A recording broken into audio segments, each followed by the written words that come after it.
Test, test, test.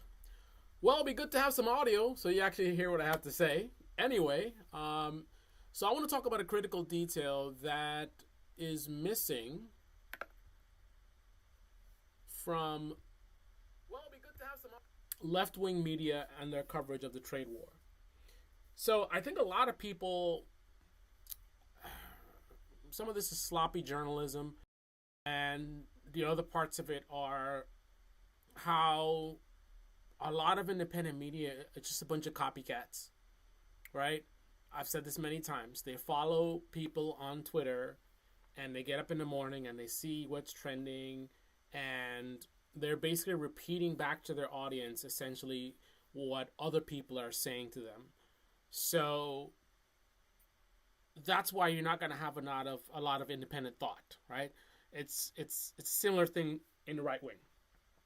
Right wing gets up in the morning and they see, some black kid killed a white kid. Oh, this would be great for like racial stuff. Let me go talk. Oh, this and whatever, and the Black Lives Matter, right?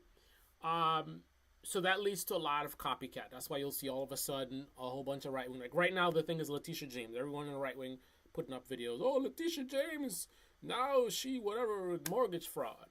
So, what's the narrative with trade wars? They jump on the obvious ones, right? Because it's just not a lot of deep thought and analysis.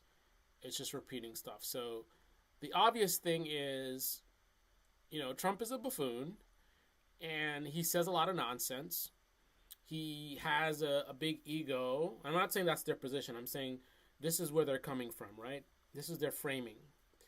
So, he thinks he knows everything. No one knows more than I about. Sound like Elon Musk. Elon Musk said nobody knows more about automotive manufacturing than anybody else, or something like that. They're they're a couple made in heaven or whatever. But so a lot of the folks in left wing media come from that perspective. So the way they frame their coverage about the trade war is from that perspective. Trump's a moron. He doesn't know how tariffs work. And they make a lot of valid points. There are a lot of people who don't know how tariffs work. They don't realize that tariffs are literally a tax, not on us, but on the importers. And then it's inflation to us. It's a tax on the importers, and it's inflation to us. It's inflationary to us, right? So they make some valid points, and it's good that they're educating people on how tariffs actually work.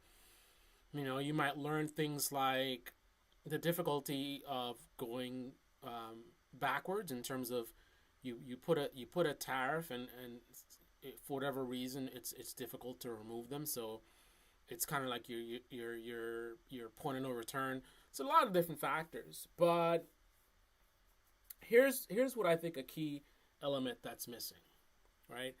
And because a lot of left-wing media folks are not talking about this, they're yet again, as I've pointed out so many times, giving Trump another layup, right? This is, right now, we are headed down, and I hate how many times I have to, raise a warning to people about what's ahead. Like 3 years before Trump got elected, I said Trump's probably going to get elected again, right? So here I am, again, raising a warning that no one's going to listen to. We're headed down a path for another layup. And one of the reasons why I think a lot of folks in left-wing media, don't get this is because in their bubble, it's not going to be seen that way, right? Because they're going to be the ones to tell their audiences, no, actually, whatever. What they don't realize is for the rest of the world who aren't watching them, it's going to be very easy for them to get sucked up in the right-wing narrative, right? So here's the major flaw, right?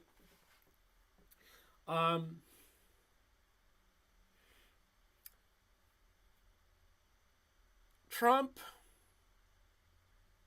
instead of leveraging the immense power that we have as the America, instead of using that to negotiate better deals, right? Targeted deals, better deals. And then where he was unable to meet his goals, escalating to trade wars and tariff tactics. He decided to start by launching bombs, launching missiles, right? This is the same guy who talks about Ukraine. I mean, I know it's in bad faith, but he talks about the Ukraine situation, and he says, we should talk. We need to negotiate. All this fighting, and we should just talk. People need to talk, and you should get to the negotiating table, and this and that, that. But then, what does he do for the situation with trade? He doesn't want to talk, right? He launches financial missiles, across the entire globe. Like, so whatever he's complaining about with Ukraine and Russia, I mean, this is like 1,000 times worse. Because not only is he launching missiles first, he's attacking everyone. And think about that. Instead of negotiating better trade deals, he is attacking the entire world. Right? And one of the big flaws with that is that we started with a very strong hand, being America. Right? We have a lot of allies. We have a lot of other countries that are, don't have the wealth that we have, that would have been eager to work with us and do different deals. And, we want to be friendly with America, right? We want America on our side. We want, if someone attacks us, America will defend us or something. We want what Israel's got going, right? So we got a strong hand. We started with a strong hand. And Trump just completely threw that in the trash and ended up making us a pariah to the globe, pissing off the entire world at once, incentivizing hundreds of countries around the world to want to screw over America. He talked about the American people are already screwing over America. And if you're conservative, that will be your thought process. They're already screwing us over. Okay, if you and hey, I'm not disagreeing with that, but I'm just saying, that being the case, I'm going to give you that one. So they're screwing us over. What do you think they're doing now? Right? So you have a bunch of people that are screwing you over, and then you spit in their faces. You think that's going to make them want to be friends with you and screw you over even less? Especially when you make yourself a pariah, so you're basically giving them a layup. Just like how the left-wing media is giving the right-wing media a layup by not focusing on this particular part of the story. And I'll tell you the layup that comes next. Just like that, you're giving other countries a layup, right? Before, if a country was screwing us, it's kind of like they're on their own, doing their own thing, and there's risks with that. Now the risks are much less, right? Because you can find a lot of quick friends right now. Like, if I'm another country and I'm pissed off with America and I want to screw over America, guess what? It's going to be very easy for me to find friends, right? There's a lot of countries angry with America, pissed off with America, annoyed with America, right? So all I got to do as a world leader, pick up the phone, right? Hey, man, look what America's doing. This sucks.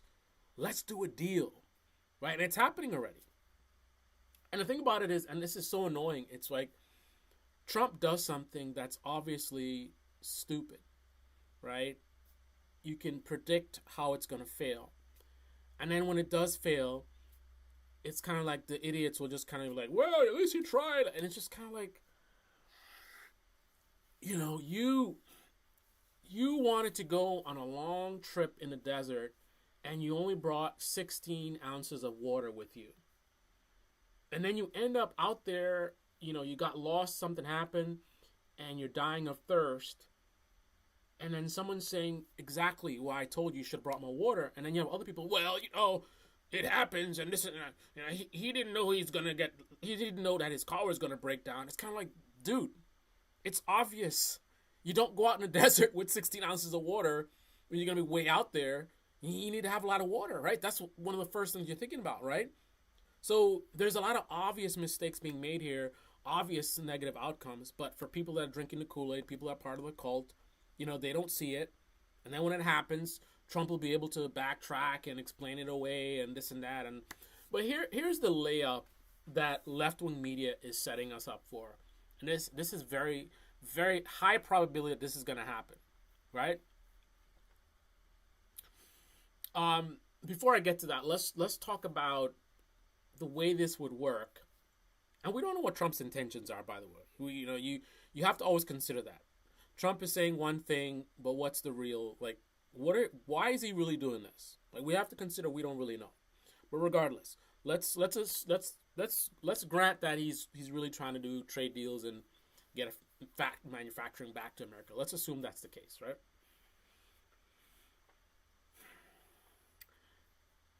A lot of people who are part of the cult, the MAGA buffoons, would say, well, what's he supposed to do? Screw it over. We got to do something. What's the alternative? As I mentioned before, the alternative is you try to negotiate from the beginning, right? You be very strategic about it, right? You're the president of the United States, right? You have a lot of resources available to you. You assemble a trade war cabinet. I don't mean literally like trade war, but I mean I'm just using those words to express that this is a cabinet of people that they're focused on aggressive like trade renegotiation. So I don't mean literally trade war, but if it comes to that, they're ready. They'll deploy that if they need to.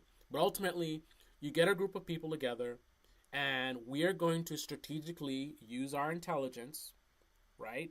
Use our knowledge of historical precedent, what's worked in the past, what's failed in the past, right? And this team of some of the brightest people in the country, they assemble a strategic list of, what are the top, I was going to say 10, but I think strategically I want to start with a smaller list. I think top 5 countries that we have the best chance of negotiating the best possible deals. The reason why I say 5 instead of 10, and the reason why I'm saying a small amount, is because I'm thinking in terms of efficiency. It's a lot of resources and effort to negotiate one deal, let alone 2, 3, 4, 5. As the numbers grow, the complexity grows, and this is not the only thing that's going on in the country, right? You have a lot of other things to do. You have a lot of resources available, but they're not infinite, right? There's limited resources, right? So a couple things. I would want it to be a manageable amount of countries that we target initially, and also I want to be able to deliver quick results. I want to maintain, because as a president, I'm supposed to be serving the American people, and I want to let the American people know that what I'm doing makes sense, right? I don't want to stress them out. I don't want people agonizing and what's going on, whatever. I don't want a lot of confusion and back and forth and whatever.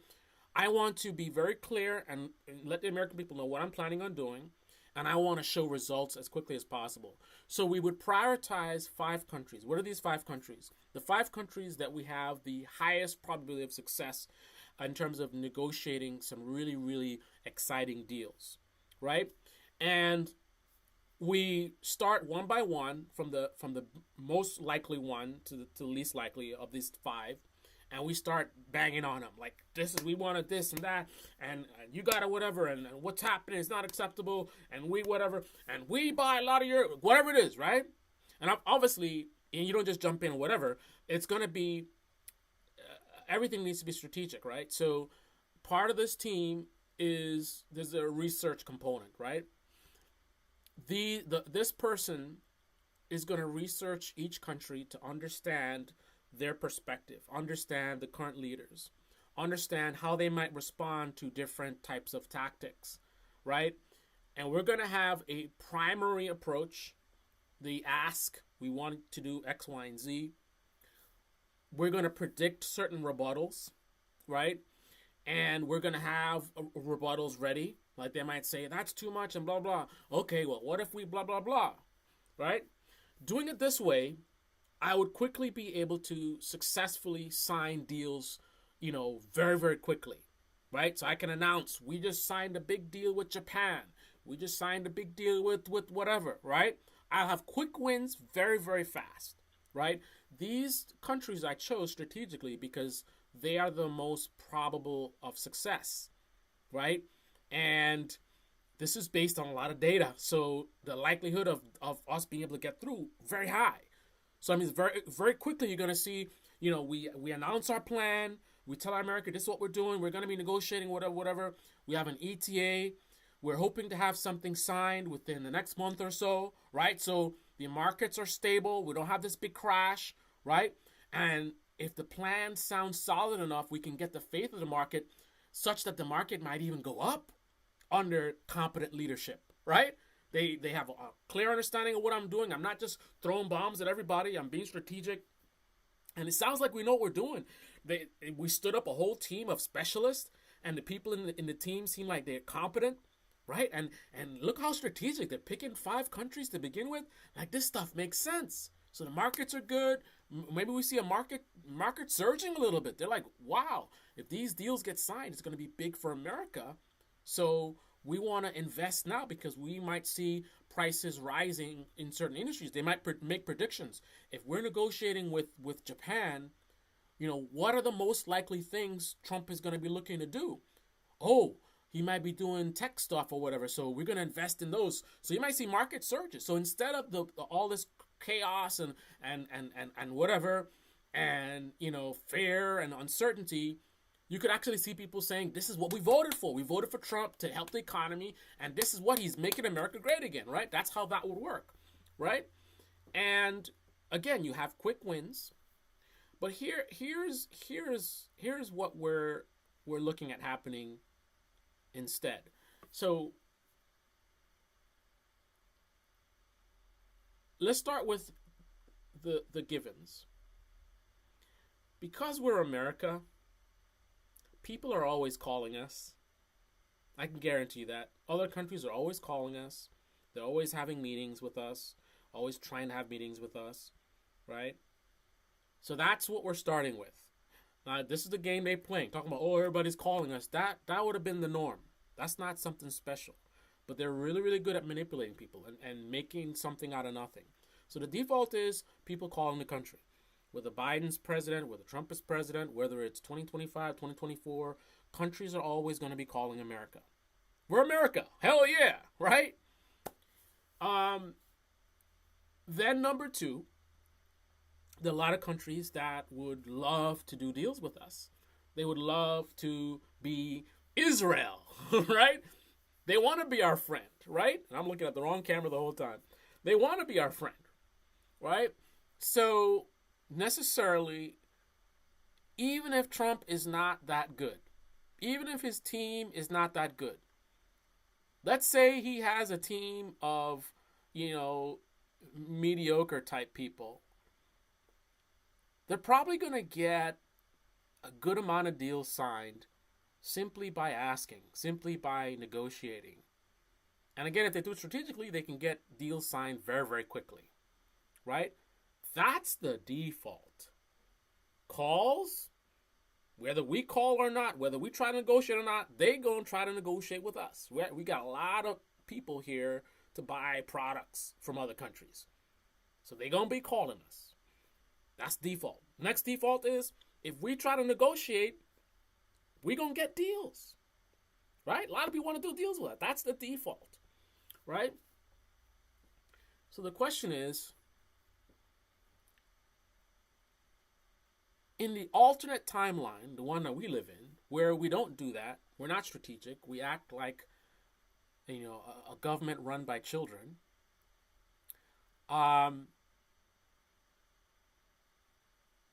there's going to be deals anyway, right? Less deals than if we had done it strategically, if we didn't piss off the whole world, if we didn't embolden a lot of other countries to screw us over, because again, it's like, your enemy, enemy of my enemy is my friend. A lot of people are upset with us, and all these people who are upset, they can team up against us, right? But even with all that negativity, we're still going to get deals, just not as much as before, right? So here's the critical detail, and the failing of left-wing media. Because I don't really hear people talking about this, and if you've heard someone talk about this stuff, that's great. Comment and let me know. I watch these guys all the time. I haven't heard anyone talk about that. The main talk about is you guys don't know how tariffs work. True, right? This trade war is stupid. Trump's stupid. He doesn't know what he's doing. right? That's what I hear. But I don't hear people talking about the fact that Trump is absolutely going to get some deals signed, right? And partially because left wing media has not told this side of the story, he's going to get away with the damage he's causing. Because here's what happens. He signs a bunch of deals, right? And these deals, very likely less than what we would have gotten if we just negotiated, right? But all he needs to do is sign any deal at all. Doesn't matter how stupid the deal is, how weak it is. The main thing is that he signs deals and that there's a lot of numbers, right? And that's going to happen. There's going to be a number of deals that he signs. And the thing about it is the way the propaganda machine works is it doesn't matter how good these deals are. And there's no sense of like, oh, we would have gotten better deals. No. Once he signs deals, right-wing media is going to jump on top of it. Fox News, Officer Tatum, Ben Shapiro, Steven Crowder, they're going to say, Trump won! Order the deal! Right? And then all of you on the left are going to look like fools. Right? Oh, they said Trump didn't know what he's talking about and whatever. And he's winning. He's signing deals. He's got all these deals. Look at that. He's winning. And he's met it. You wanted us to stick with those poor deals from before and whatever. And thanks to Trump and out of the deal, now we got all these deals and the jobs are coming back. Again, bad deals. I mean, one of the deals he's never going to just go in one direction. Hey, John. And hey, Danny. Hey, and the stock market's never going to go in just one direction, right? It's going to go down, and then it's going to hit a bottom, and it's going to recover, right? And when it's going down, it's going to be like, oh, it doesn't really matter, and this and that, and, the stock market doesn't really affect. And then when it recovers, it's back. Yeah, you guys, whoa, worried about nothing, right? So, I don't know what it's going to take for people to understand this. We live in two different universes, right? If you're on the left, you're seeing all the damage he's doing. You're seeing the inflation that's coming. When the deals come out, unfortunately, a lot of the left-wing media, they left this door open. So now they're going to have to try and play catch-up and interrogate the deals and probably reveal that, hey, these deals are actually not that good, right? But you're going to be playing catch-up. The right-wing media is going to be winning and saying, yo, Trump signed deals. And that's what the right wing is going to hear. That's what conservatives are going to hear. Trump won, and actually he went out there, and everybody folded, and they folded, and Trump is the king or whatever. And then here's the left-wing media going to be jumping in and saying, no. Instead of from the get-go letting people know that this is the outcome. Yes, he's going to get deals. Deals are probably not going to be that good. And here's how it should have gone, right? He should have simply negotiated from the beginning. Like, this is the way it should work. But that's not being talked about. It's just, oh, Trump's a buffoon, and you guys don't know how tariffs work, and whatever. So then, again, there's this reactionary thing, right? When they come out and they say the deals are signed, now you guys are trying to react. Oh, wait. The deals are actually not so. You should have been saying that from months ago. Right? Let me see what you guys are saying in the comments. Isn't Abreu Garcia sending others away issue more important than the trade war? Judges have to keep making. Oh, is the sound low? I hope the sound is not still low. Let me know if the sound is low. It looks good to me. I can crank it up a little bit. I mean, it's a little late for that, right? But I can crank it up just a little bit. I think I can. There you go. Gain. I think this is the gain for it. 2.6% gain. Is that any better? I don't know. Looks like it's a little better. Sound is low. What part of the analysis thus far isn't being discussed on the left-wing media? I hear all what you're saying from them as well. So engaged, so the stuff that I talked about, have you heard people talking about that? Tariffs might work as a current status quo, adding trillions to national debt. People are jealous of America, art of the deal, government run corruption. I guess that's not a touchscreen. And the other thing, by the way, which I don't hear, I think I've heard some people talking about this, but I don't hear enough people talking about it. What would you do to decrease the national debt? I don't trust Trump, but what's the alternative? Um, what is the alternative? First of all, the Pentagon, right? There's a lot of money that can. I mean, he's literally adding a trillion. So you know what? You can help the national debt by literally not adding $1 trillion to it. How about that? How about helping the debt by not increasing it by another $1 trillion and not doing tax breaks for the rich, right? Um, that would help. And then also, I'm sure there's cuts that can be done in the military. Like, why do we need to be spending the kind of money we're spending on bombs, right? So there's a way you could do it. So I think another thing as well, that is missing in this discussion is I don't hear enough talk about what comes next, right? So Trump does this trade war, and he gets a bunch of trade deals signed. Okay. First of all, what does that look like exactly? Like, what are these trade deals exactly? I mean, things like, for example, bringing manufacturing back. You know, what kind of foolish company is going to build a factory, with a 1950s model? We got AI, we got, robot dogs that are jumping all over the place. Like, what kind of moron company is going to build a 1950s factory? Right? So I don't think there's enough talk about what these factories would look like in terms of them being automated, a lot of AI stuff. So even being successful at what he's doing, you know, and I think this is a very important detail because I think a lot of folks who are supporting Trump are at this point recognizing that it's going to be a lot of pain. It's not just short-term gain. Short-term pain. They're recognizing that it's going to be a lot of pain to get to the gains. So I think it's important to focus the attention on what those gains even look like, because if you have someone thinking about like some serious pain, I mean, people are already struggling as it is. I mean, the idea of prices going up and more inflation, I mean, that is just, oh my goodness. And at the end of the tunnel is not something really exciting. It's just, oh, we brought jobs back.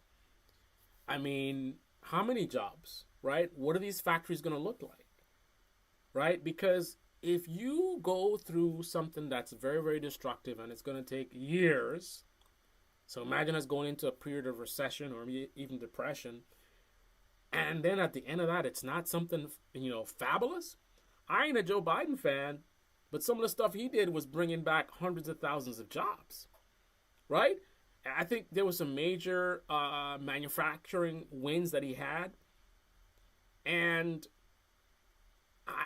I don't really see, relative, because Joe Biden did that without this kind of damage. Like, he didn't start a war with the entire country, piss off our allies.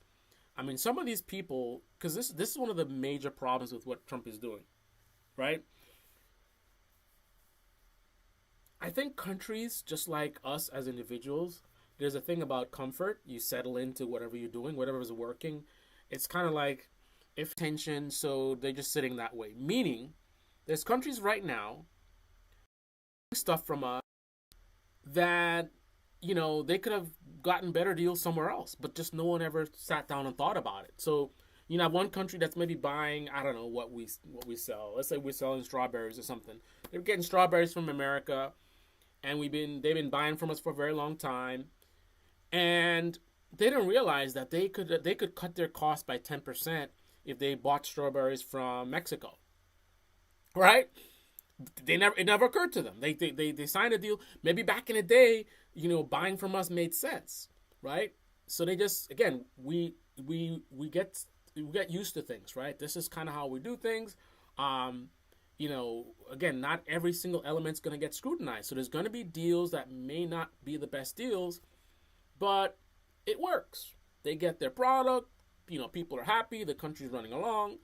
But now, thanks to Trump, you force countries to reevaluate things. Like, they're upset about what we're doing. So it's kind of like Trump said, literally, how can we screw America? Right? America is being a jerk right now. How can we screw America? And then you start saying, okay, America is making us have to spend more money, or not necessarily spend more money, because if it's tariffs on our side, what it'll be doing is hurting their business, because if the price of the strawberries goes up, I mean, regardless, um, you could end up in a situation where the country says, where else can we get strawberries from, right? So that's number one. You're setting up the incentive for a country to pay attention. Like, we're doing this deal with America, but is this the best deal that we can do, right? What other deals are out there? So that's number one. And number two, you're setting up a deal for other countries who are like, hey man, we have this product and we export it to certain places, right? We would love to tap into the American market, but they already have something going with some other country, right? So there's people that would love to take our place. So there's people, if you're smart as a country, you're going to be looking like, wow, while America's screwing around, right, and all this chaos, let me slip into the DMs of some other country and let me see if I could work out some new deals with some of these countries who are getting screwed over. Oh, America's screwing you over? Come over here, like China's kind of doing, right? So they're setting up a situation for a lot of countries, and it's so annoying. It's so frustratingly annoying, because this is the very thing they talk about. We're getting screwed. We're getting screwed. So the solution is to set up an atmosphere for global screwing of America. I mean, you're setting up an incentive for the entire world to want to screw us over. Like, if I were a leader of any other country right now, I would be, and it's a kind of a balancing act, right? You want to be friends with America. Well, that was kind of what things were, but let's just assume you still want to be friends with America, right? So you don't want to necessarily piss us off, but if you could do something that would sort of shake up America and let them rethink their ways, you'd be willing to do it. So I'm not going to do anything to America, but I might just buy stuff from somewhere else or trade with another partner. And it's not that I'm attacking America. I'm just, it's business. It's just business, right?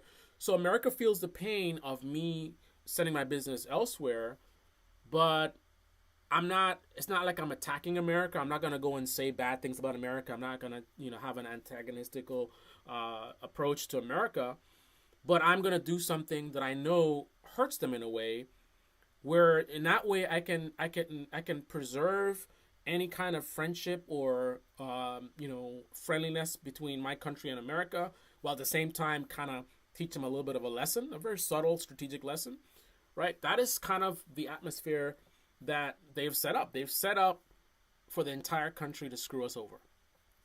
But I think an important thing to talk about is what is at the other end of this. What's at the end of the rainbow, right? Because I think a lot of people can appreciate that there's going to be a lot of pain and suffering, but it's totally unacceptable if at the end of it you're not even really getting that many jobs back. And with those jobs coming back, meaning prices go up. And I think that's a critical detail as well, that I don't really see a picture, and it's not even like me thinking negatively. Apparently Trump and his people don't see this either. They're not saying this. Who is saying? They're not even making this argument. Who is making an argument in the Trump team that at the end of this, things are going to be cheaper? Who's saying that? Who's even making that argument that we're going to work out these, we're going to bring the manufacturing back? Like, notice they are separating concepts, right? They will just generically say, we're going to bring prices down, not saying exactly how, right? That's a separate thing.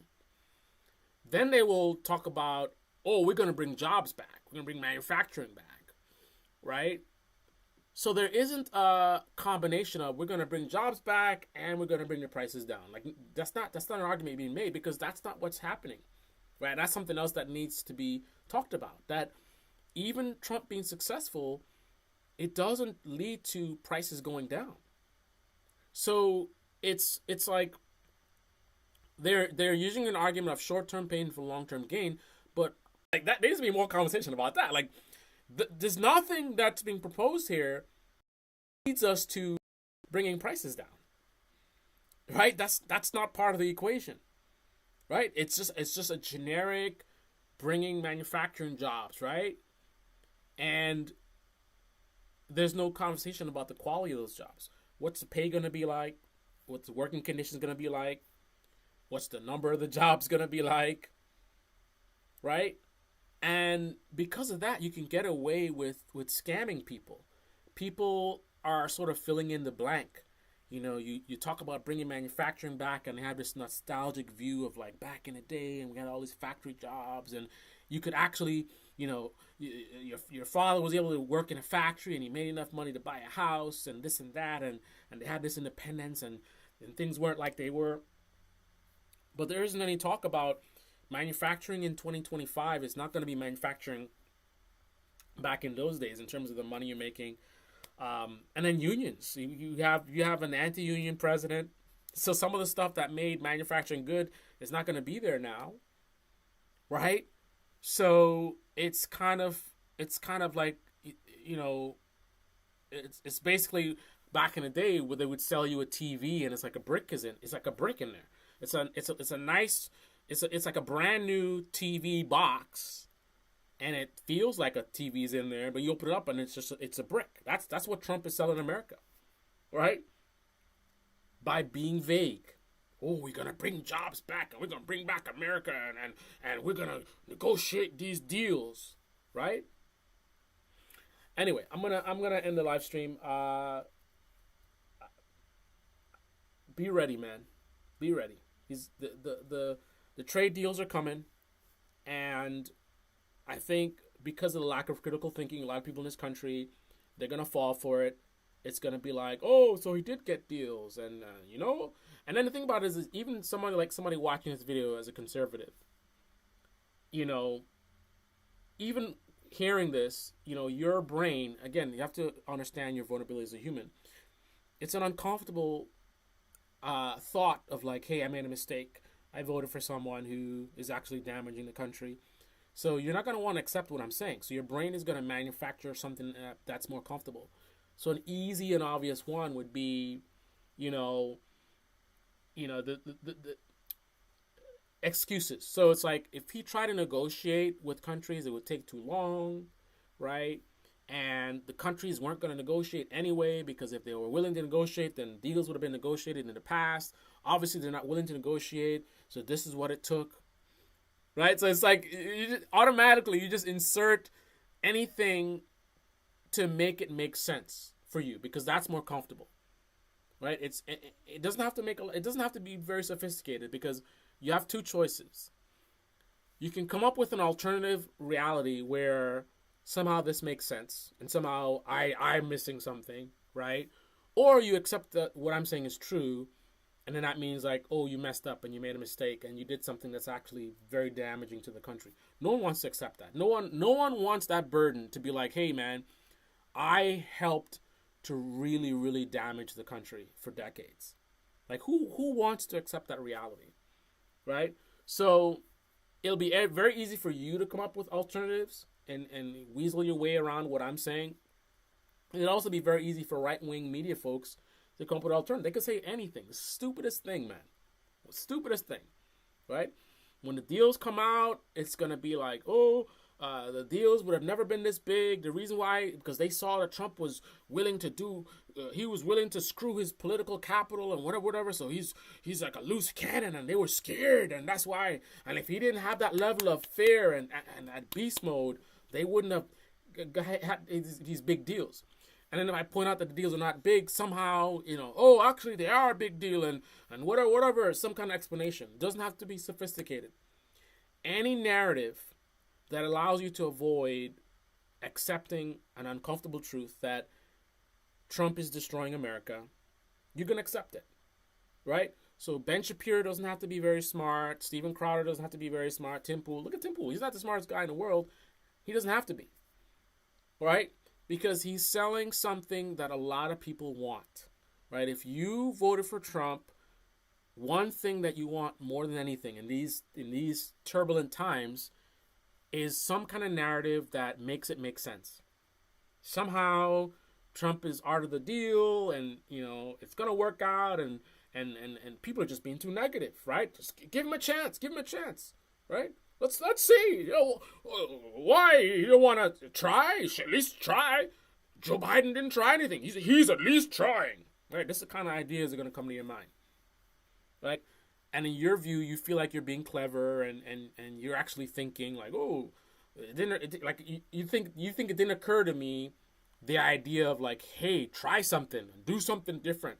Like I didn't like that's what you would think. Your mind would let you think that I'm so slow that it didn't occur to me that we should do something drastically different than we've done before. That it doesn't occur to me that trying something new, even if it might be a little bit risky, might be the way to go, right? But the reality is, I'm aware of this, right? The fact that those things are true doesn't change the reality that what Trump is doing is stupid, right? I'm all for radical ideas. I'm all for trying something new, right? Look at what I'm doing now. Look at this whole channel. Right, everybody else is trying to. Oh, I'm left wing. I'm a just be partisan left wing and in the bubble feeding people. Oh, blue hearts, blue heart. Right. That's what the left wing media folks are doing. Right wing people every day anti-liberal content. Right.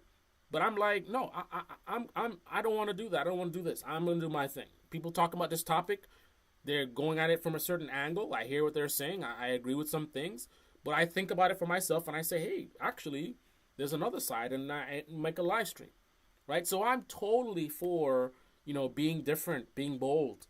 I mean, I'm the guy who in 1995, I took it upon myself to build. This is back when most companies didn't have websites. We didn't have one.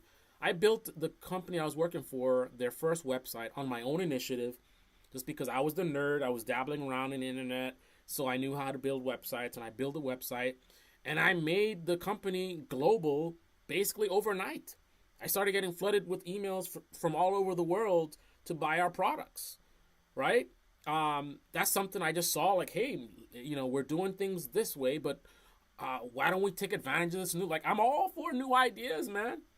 If Trump was trying something new that made sense, even if I didn't understand it, he could be doing something that I'm like, I don't know, but at least it seems like there's some kind of thought to it. But that's not what's happening.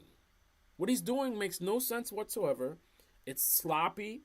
It's something that's bound for failure, right? So it's not that I'm just thinking negatively, or I don't like Trump, or it's Orange Man bad. It's none of that, right? I'm not the one. I know that, like, for example, look at what happened when we had the lab leak stuff, right?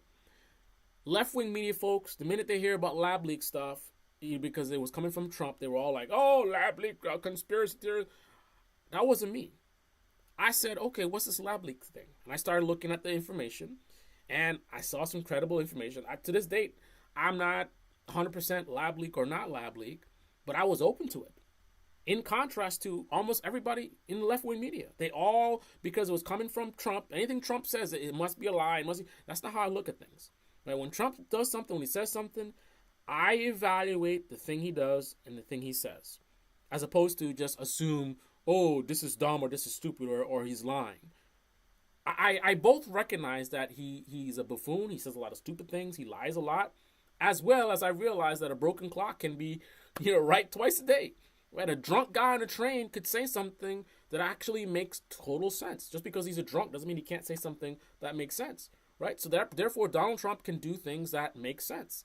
Right? He could have came up with a strategy that made sense, and I could be like, man, Trump's a buffoon, but actually, and again, I don't have to be sold on the idea. I could look at it like, I don't know, I'm skeptical, but I can at least see that there's some level of strategy in terms of doing things in a strategic way that would make sense in terms of trying to make America greater, but I see no evidence of that. Whether it's an idea that makes sense to me, or it's an idea that doesn't make sense to me, but at least I can see the workings of strategy and methodical thinking as opposed to just chaos and incompetence. That's all I see, chaos and incompetence. Not because it's Trump, because that's what it is, right? That's what I'm basically pointing out here. I'm pointing out the reality of the situation as opposed to how I feel. A lot of folks in partisan media, a lot of stuff they do, it's feelings based, right? Again, automatically Trump says something, it's Trump bad, right? And they're in a bubble. They're following left wing people. So everyone around them is saying one thing, a certain narrative, and they just go along with the flow, right? If there's a major, this is the reality, right? If there's a major narrative coming from a bunch of folks on the left, it is very, very unlikely that anyone on the left, in terms of media, will go in contrast to it. Right? If they get up in the morning, they see a bunch of left wing people saying, Trump, this prison that Trump is sending this guy to, is a place where they're raping babies or something, right? If they see a bunch of people saying that, they're all gonna jump and like, oh, I got to make a video about this too, right? They're not gonna like, is this really true? Like, what is this? Let me spend some time and actually look into. That's me. I'm the guy who, not that I'm perfect, right? I make mistakes as well, but my approach is not gonna be like, oh, they're saying it, I'm just gonna adopt it. My thing is like, raping babies. Like, what is this?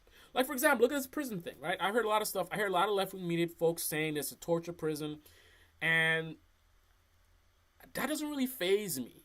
I hear it, but without any evidence. Like, they usually don't present evidence. They just say it's a torture prison. And I keep hearing them saying it and saying it. Like, anybody, whether you're left-wing, right-wing, center, if you're saying something that has serious consequences and you're not giving any evidence, it's not going to really faze me much. So I haven't really been absorbing the, oh, it's a torture prison narrative. So what did I do? I started looking into it. I actually looked into the history of this country, right?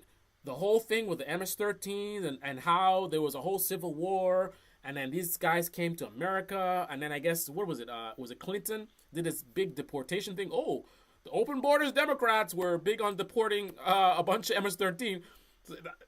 That's part of the history. Apparently, Clinton deported a lot of these guys, and they went back there, and apparently when they went back, they really started, just chaos. They started taking over, and things got really, really out of control. And then this new guy comes in, and he's been doing some insanity. I'm not really, the prison itself. I'm very skeptical. I think I'm very concerned about what's happening at that prison. First of all, the way they're treating those prisoners, I think, is very problematic. Even them being gangsters or whatever. The treatment of the prisoners, just in general, and not torture, but I guess you could consider it torture because they're like they don't. There's no activities. They're sleeping on metal beds. I mean, as bad as American prisons, they're padded. The beds are padded. I mean, poorly padded, but at least have pads. They're sleeping on metal stuff. I mean, so maybe that's what they mean when they say torture. When I hear torture, I thought they were literally like torturing them, like, I don't know, beating them up or something. But maybe that's what they're referring to. But I am very, very suspicious. Like, one of the things that concerns me is I wonder if, and it's so tough, man, because every time you see the videos, it's like these propaganda videos that's making it seem like the president is a great guy and he's solving crime. And they show you these videos and everybody's filled up with these tattoos, right? That's all they ever show you. And I'm just wondering what they're not showing you, right? With tens of thousands of prisoners in there, I just wonder how many people in that prison are not all tatted up, not MS-13 or whatever the other gang is, I forgot. How many potential innocent people? I mean, in our prisons, we have innocent people. We have innocent people on death row, right? We've had them, right? So how many innocent people are in there that may be in there for life? So I would definitely be very, very concerned. But the bottom line is I took the time to actually look into what's happening there, what's happening in this prison, as opposed to just going along with the narrative, right? Left wing is saying it's a torture prison and whatever, and this guy's a dictator and da-da-da-da. Even that, like the calling him a dictator. I was like, okay, I'm hearing the words, but I'm just like, okay, are they just name calling? Is he actually a dictator? Like, what is he doing? Like, that's the way I look at things, right? So the idea that, I would be sort of against trying something new in terms of trade war. Like, let's do something different. Everyone's been doing things one way. Let's do it. Like, I'm totally on board with that. I'm totally on board with new. Let's try something new. My thing is continual improvement. We try something and, if it doesn't work, try something else. That doesn't work, try something else. And you keep changing, until you find something that works. I'm totally for that. But again, I shake my head every time I hear people saying, give Trump a chance. It's just like the analogy I gave before, where I say, someone's going out on a journey in the desert with 16 ounces of water, and then I'm very concerned, and I'm being told, hey, give him a chance, man. Give him a chance, maybe it'll work out. It's kind of like there's giving somebody a chance where, maybe the person is going on a long journey in the desert, and rather than bringing a whole bunch of water, they're planning to have water delivered to them, right? And then I'm kind of like, I'm a little bit nervous. Like, what if they can't find you, and then some of the deliveries don't make it? Like, that's the one where it's kind of like, I don't know. But the going on the journey with the 16 ounce of water, that's not a situation to be like, let's wait and see. Like, give him a chance. No, no. That's not to give him a chance. Someone's on a sport bike. Someone's gonna they're gonna race a sport bike, right? Gonna race, and I look at their tires, and the tires, you could see some of the tread being exposed, right? That is not a situation to be like, I'm saying, guy, don't go racing on a sport bike with those tires. Those tires are no good. That's crazy. That's not a situation for you to come to me and say, well, oh, give him a chance. Give him a chance. He's trying something new. No, that's idiotic. That is insane. Do not do that. Like, there's a difference between doing something that is kind of an obvious failure. It's not even an obvious failure. It's a matter of Trump will be doing things where there is no good reason to think that it's going to succeed. Right? And that's the whole thing. It's just you're just totally putting aside any logic or any critical thinking. You're just kind of like, let's just hope that things, you know what I mean? Like, I don't operate in that world, man. I know some people have this idea, like there's an expression, whatever will be. I'm not one of those people, man. I believe in hard work, working for what you want. I believe in being strategic. I believe in thinking about what you're doing and, different options and some kind of method to the madness, right? As opposed to, well, whatever God wants for me, he's gonna, like, no, that's not how I operate. So when I see Trump doing something where I don't have any basis to think it's gonna be successful, and the thing about it is the people who are defending him, they don't have a basis either. They're not even making an argument about why this would work. The people who are supporting what he's doing do not have a solid argument about how this is going to lead to lower prices. They're just simply putting aside, their thought process and just saying, well, you never know. Let's see, right? And why? I already explained it to you. You have two choices. You can either consider that you might have been wrong and you voted for somebody who's destroying America, literally, or you could just, maybe they don't know, left-wing media and mainstream media, orange man bad. Let's just see. Like, that is much more comfortable, right? That's much more comfortable for you to feel like, they're just naysayers and they don't want to give him a chance and they don't understand that, we've been doing things a certain way that's not working. We need to do something. Like, I get it. We get it. But what we're saying to you is what Trump is doing doesn't make any sense. And even beyond doesn't make any sense. It is something that is almost guaranteed failure. I shouldn't say almost guaranteed failure. Well, I'll leave it at almost guaranteed failure. Because anything could happen, right? He could have a fluke somehow. But I don't... Again, it's not just me. I am in alignment with Trump and his people. Right? We are on the same page that what he's doing doesn't lead to lower prices. Because, again, Trump isn't saying that either. Trump isn't making that argument. The Trump administration is not making an argument that this trade war is going to lead to lower prices. They're not even saying it. Right? Why do you think that is?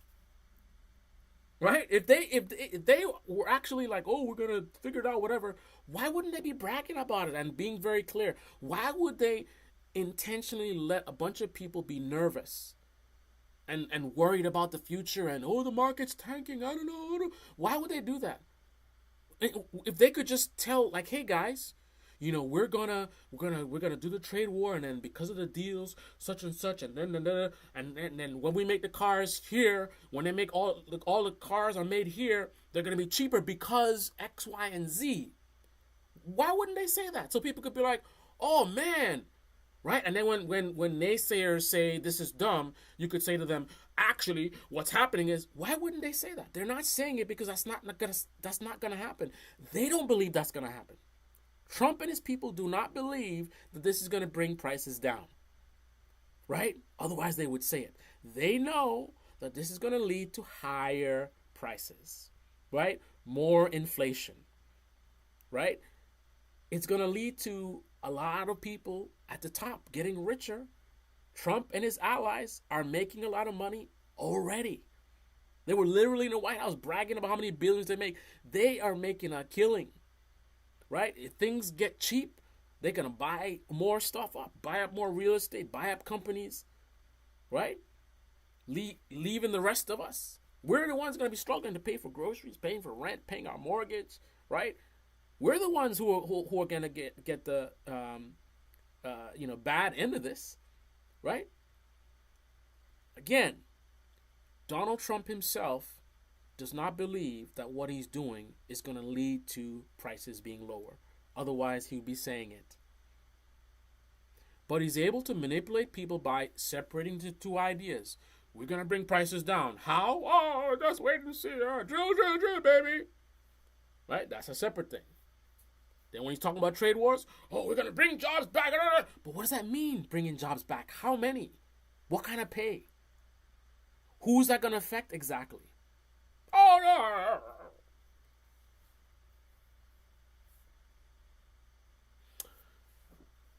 All right, guys. Let me get off this live stream. The violation of human rights is more disturbing than trade war on a human level. Very valid. Isn't there evidence they're being sending people away without due process? Danny, you're talking about America? Absolutely. And then like I said, man, no matter how bad things get, the right-wing media, I mean, it's so easy for them to just wiggle their way. Like I saw Steven Crowder do it already, right? So, and the left-wing media makes it easier for them too. So, left-wing media, as usual, goes too far, and they say zero due process, right? And by you saying zero due process, by you putting that sort of adjective on there, a qualifier, that allows a dishonest actor like Steven Crowder to say, what do you mean zero due process? The guy has an attorney, right? There's a judge. A judge made a ruling, right? As far as I know, the specific due process issue has to do with him being deported in the way that he was when he was, right? But as far as I know, I don't know all the exact details, but obviously he has an attorney, so he's being able to go into court or whatever. And actually, even now, right, the Supreme Court literally ruled that they should facilitate his return. Like, that's the due process, right? So to say it's zero due process, and I know you could look at it as a minor detail, but unfortunately the way things are skewed, it's just, I mean, you could complain that it's unfair, or you could accept the reality. Left-wing media, you're not allowed to make mistakes. You're not allowed to be imprecise like that, because you have a very strong right-wing media that is just waiting for you to screw up and say something like that. Like, see, Steven Crowder jumps right in and he says, oh, they say due process, da, da, da. He makes a very convincing argument. How is it they have the due process? And there's literally a lawyer. There's literally a judge, right? Unfortunately, and I know no one can be perfect, but you have to strive to be perfect. If you're left-wing media, sloppy journalism is just dangerous to the country. Because those are the doors that you open up that allows the right-wing media to pull people to their side, right? The many people that have ended up going to the right, that's how they do it. Every time the left-wing media is sloppy, the right-wing media pokes a hole and they say, look, they said this and it's not true, and I'll show you the receipts. And then people look and they say, oh, wow, I was lied to. And then all of a sudden, and it sounds stupid, but this is what they do. They literally, they look at the Steven Crowder guy saying this, and like, oh wow, I've been lied to, right? And then they say, tell me more, Steven Crowder, right? Since you're telling the truth and these guys are lying to me, tell me more. And then as soon as they ask that question, Steven Crowder says, turn around, let me tell you more about the left. And they turn around. Now their back is turned to him. Their back is turned to the right and what's happening over there, what's happening with Trump. Every day Steven Crowder says, look over there, the liberals are doing this. Oh, look what they're doing this, and the left wing this, and the socialism, da, da, da, da.